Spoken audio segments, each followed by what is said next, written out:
Life brings us face to face with the undeniable truth that people come and go. We bond with others, build connections, and often anchor our emotions to those relationships. Yet, what happens when those bonds break? How do you handle the emotional weight when someone no longer occupies the same space in your life, or when you realize they've never shared the same emotional investment? You might ask, how do I stop caring? Or, can I truly detach emotionally without losing a piece of myself? This is where Stoicism, particularly the wisdom of Marcus Aurelius, offers us a path. The Stoics were masters at understanding human emotions, not by avoiding them, but by learning how to balance their grip on our lives. Emotional detachment isn't about becoming cold or indifferent, but about regaining the power to act with clarity and inner peace. In this article, I'll guide you through 5 timeless Stoic rules on how to emotionally detach from someone, using Marcus Aurelius's wisdom as our beacon. This isn't just about theory. It's practical advice meant to reshape the way you engage with yourself and others. Rule 1. Understand the impermanence of life. Marcus Aurelius reminds us, everything we hear is an opinion, not a fact. Everything we see is a perspective, not the truth. When it comes to emotional attachments, we often cling to our personal perspective of someone, a narrative we create about their importance in our life. But the reality is, all relationships are transient. One moment you're close, the next they're gone, whether through distance, death, or the slow fade of intimacy. People leave. It may seem bleak, but this is the Stoics' first rule of detachment. Embrace impermanence. When you realize that no connection is permanent, you become more conscious of the present. Have you ever tried holding on to a handful of sand at the beach? The tighter you squeeze, the quicker it slips away. This is a natural law of life. The more we try to possess something or someone, the faster they fade. In my own experience, I had a friendship that spanned over 10 years.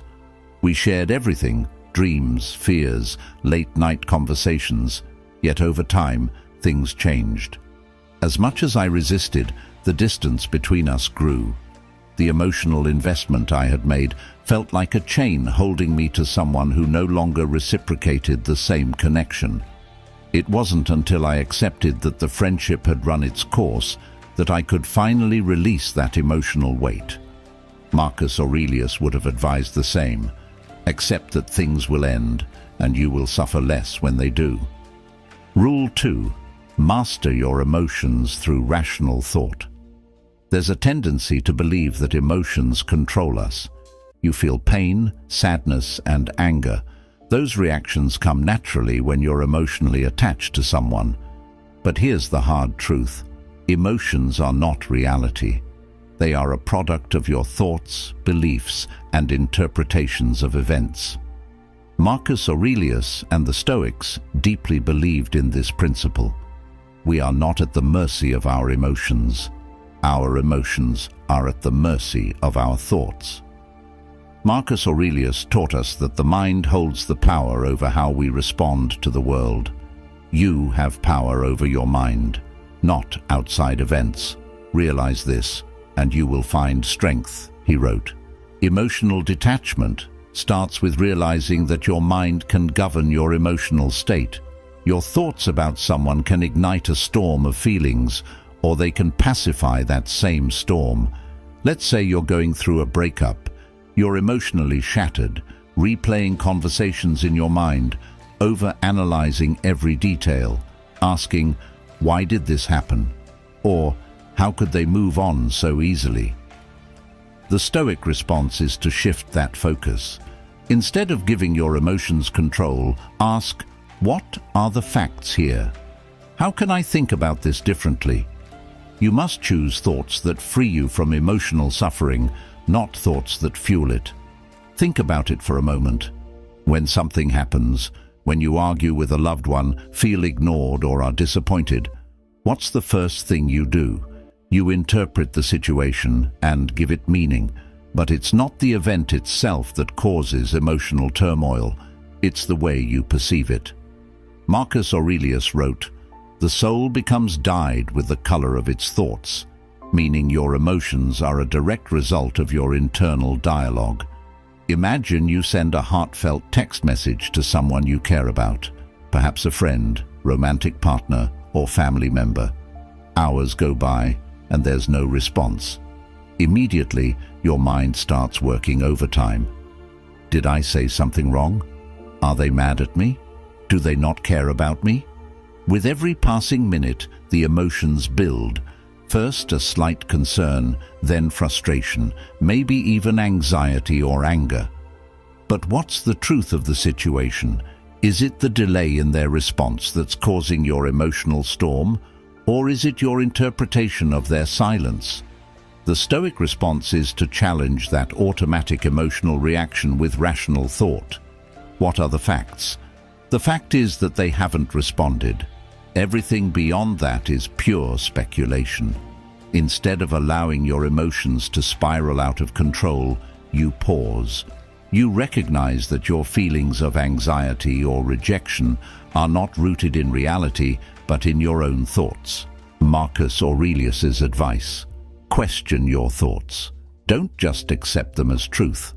I once found myself in this very situation with a close friend. We had been discussing something important, and suddenly they stopped responding. At first, I thought nothing of it, but as the hours passed, I started to feel a creeping unease. Maybe they're upset with me, I thought. Maybe I said something wrong. By the time the night ended, I had convinced myself that the friendship was on the brink of collapse. My emotions were everywhere: worry, guilt, frustration.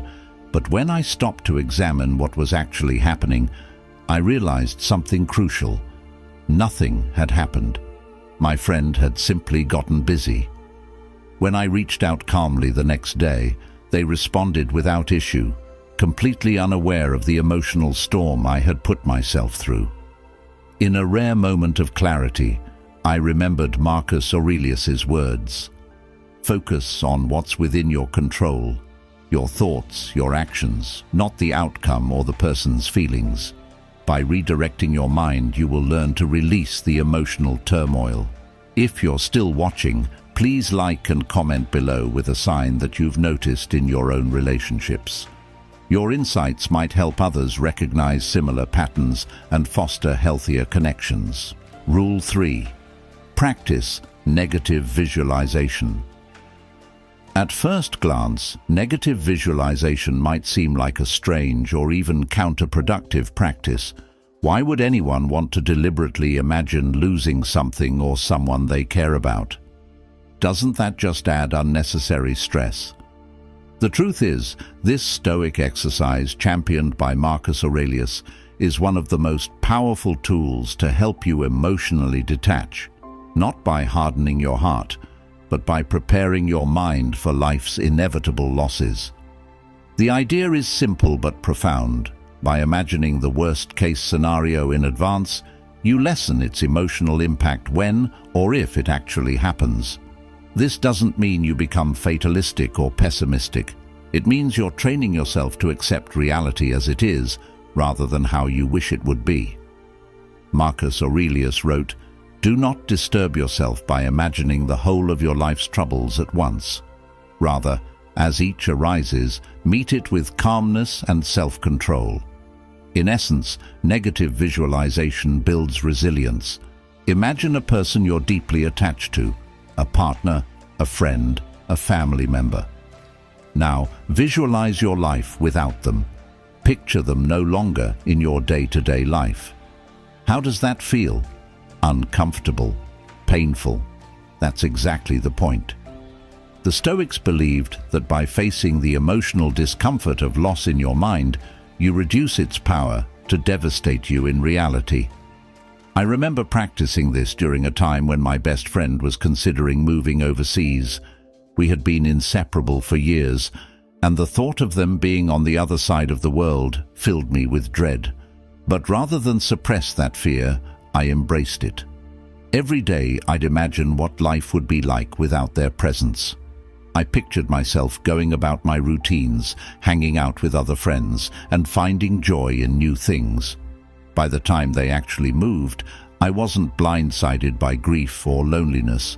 The loss still stung, but I had already mentally rehearsed it, and that made all the difference. Another aspect of negative visualization is recognizing that loss is a natural part of life. Everything you cherish will one day be gone, either through separation, change, or death. This isn't meant to be a morbid thought, but a liberating one. When you stop expecting permanence, you stop feeling entitled to it. And when you stop feeling entitled to something, the fear of losing it diminishes. Take relationships, for example. Most of us, when we enter a relationship, assume it will last forever. We don't plan for things to end. But the truth is, nothing is guaranteed. Rather than clinging to the false hope of permanence, the Stoic approach is to appreciate what you have while you have it, knowing that it will eventually change. This shift in perspective can be incredibly freeing. I once had a relationship where I was constantly anxious about it ending. The thought of losing that person consumed me. But when I started practicing negative visualization, I stopped obsessing over trying to control the outcome. I imagined life after the relationship, and although it was painful to consider, it reminded me to be grateful for the present moment. When the relationship did eventually end, I found myself more prepared than I ever thought I'd be.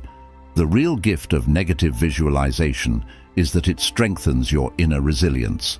By repeatedly imagining worst-case scenarios, you develop an inner stability that can't be easily shaken by life's changes. You learn that no matter what happens, you will be okay. And that's the ultimate form of emotional detachment, not from life, but from the illusion that you need things to stay the same in order to be happy. Rule 4. Focus on what you can control. One of the core teachings of Stoicism, and one of the most empowering realizations you can embrace, is that there are things within your control and there are things outside of your control.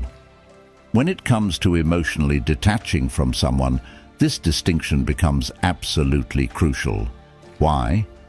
Because so much of the pain we feel in relationships stems from our desire to control things that we simply can't.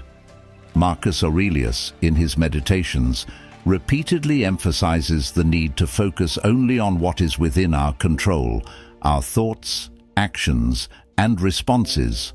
Everything else, other people's behavior, the outcomes of situations, the passing of time, is outside of our control. The more you try to control what's outside your influence, the more you will suffer. Emotional detachment, then, is not about coldly distancing yourself from others, but rather about letting go of your attachment to outcomes you cannot dictate.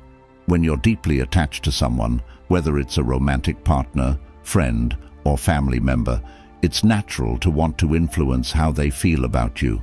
You want them to care about you in the same way you care about them. But the harsh truth is that you can't control their emotions. You can't make someone love you, appreciate you, or treat you the way you deserve. The only thing you can control is how you respond to their actions. Take a moment to reflect on a time when you tried to influence someone's feelings or behavior.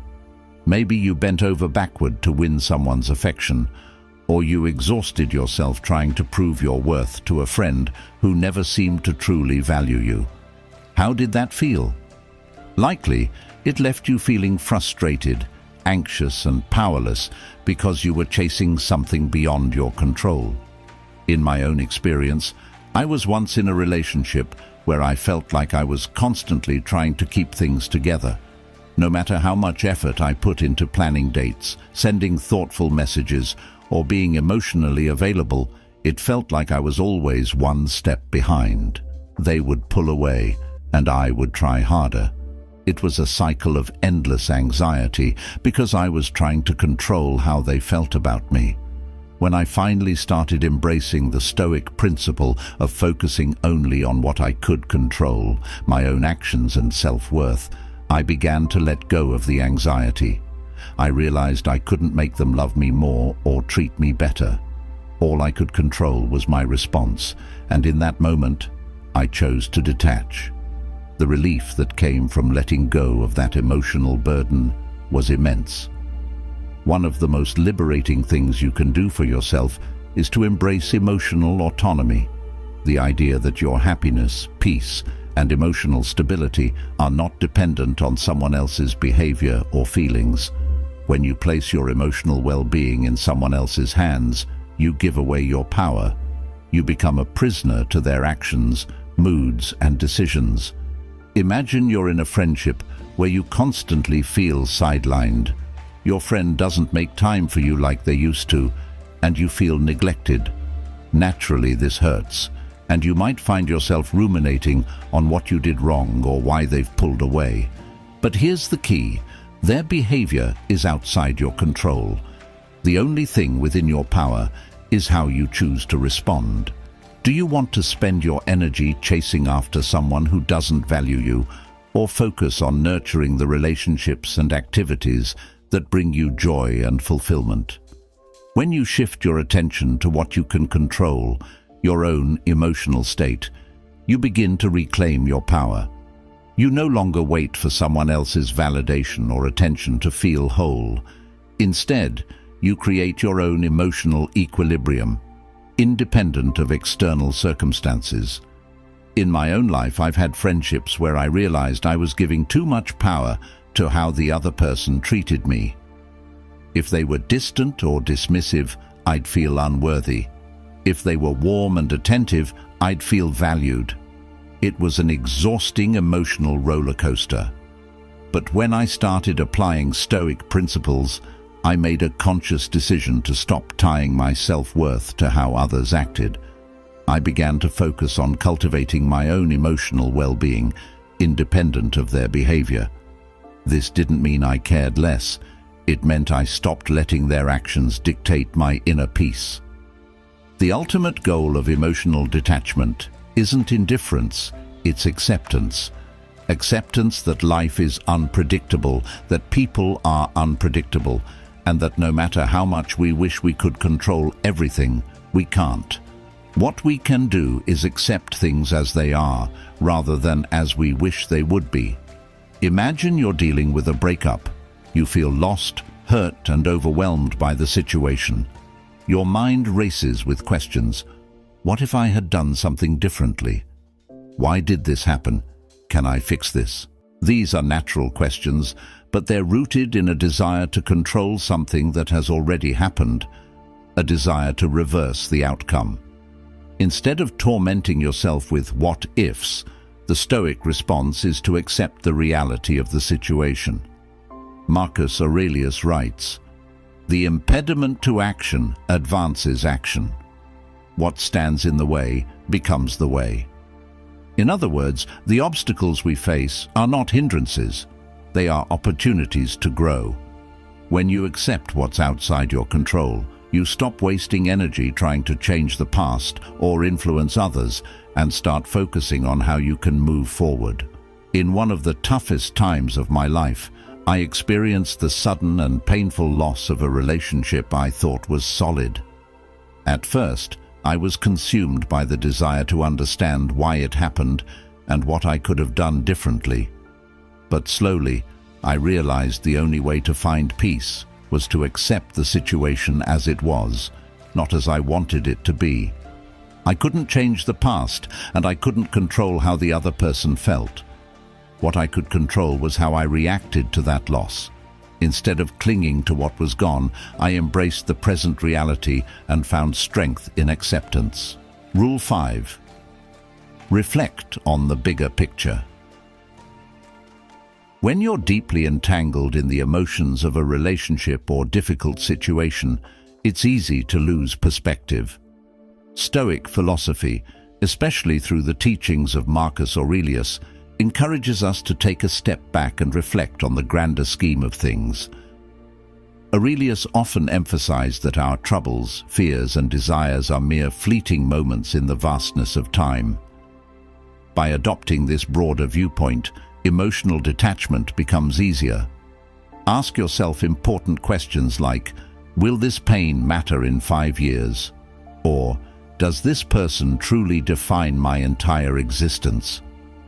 Shifting your focus from immediate emotional turmoil to a higher level of reflection helps you realize that much of your distress is tied to temporary circumstances. Stoicism reminds us that no single person or event should wield such power over our emotional well-being. When you're overly attached to someone, it's easy to make them the center of your universe. Your happiness and self-worth can become entangled with their presence or absence in your life. But stepping back and seeing the bigger picture reminds you that life is ever-changing, and relationships, however intense, are just one part of your journey. You are a complete individual with your own path and experiences. In the heat of a breakup or emotional conflict, it may be challenging to grasp this perspective. But reflecting on the larger scope of your life helps you understand that you've survived emotional storms before. Life moved on, and so did you. Think back to previous relationships or moments when you thought your world was falling apart. Those wounds healed, and you became stronger and wiser. This is the natural rhythm of life. In my own experience, I once went through a painful breakup that felt like the end of my world.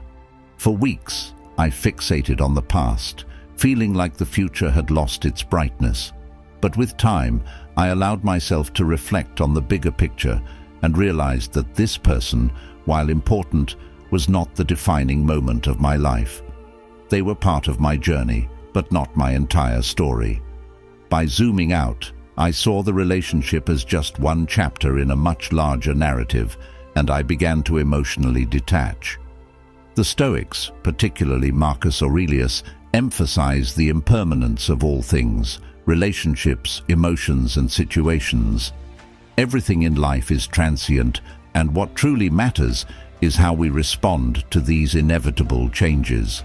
By reflecting on the bigger picture, you cultivate a sense of inner peace, knowing that life will continue to flow regardless of your temporary attachments. This broader perspective allows you to emotionally detach, not because you stop caring, but because you understand that clinging too tightly to fleeting things only leads to unnecessary suffering. Emotional detachment is not about apathy, it's about understanding that life is much larger than any single person, relationship, or moment of pain. By seeing your life as a vast, interconnected web of experiences, you free yourself from the tunnel vision that emotional attachment can create. Ultimately, emotional detachment is not about shutting down your emotions or closing yourself off from the world. It's about building resilience and gaining control over how you respond to life's inevitable changes. The Stoic path offers not a quick fix, but a way to inner peace. By embracing impermanence, mastering your emotions through rational thought, and reflecting on the bigger picture, you will find that emotional detachment is an act of self-liberation. So the next time you feel yourself gripping too tightly to someone or something, ask yourself, do I control my emotions or do they control me? Emotional freedom awaits those who dare to let go.